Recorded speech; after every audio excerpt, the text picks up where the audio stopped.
As the storm also impacting folks north of the city in Westchester County, including Mount Vernon. And that's where we find our Zhane Caldwell. Hey, how's it going out there? Nice to see that you are all bundled up and ready for this assignment.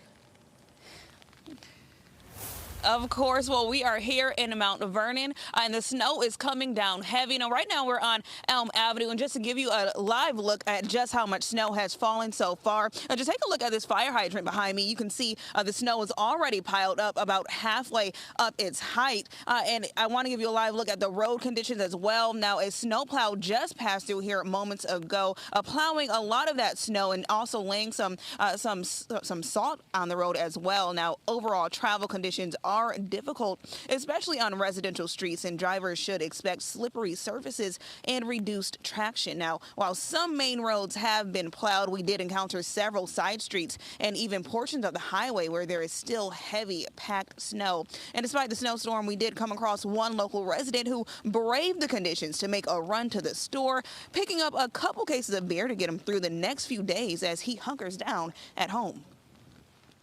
Trying to get a couple beers, stay hold me down for a couple of days. Snow's pretty bad, you know. Can't move your car at night, so look like I'm gonna be locked in for a couple of days.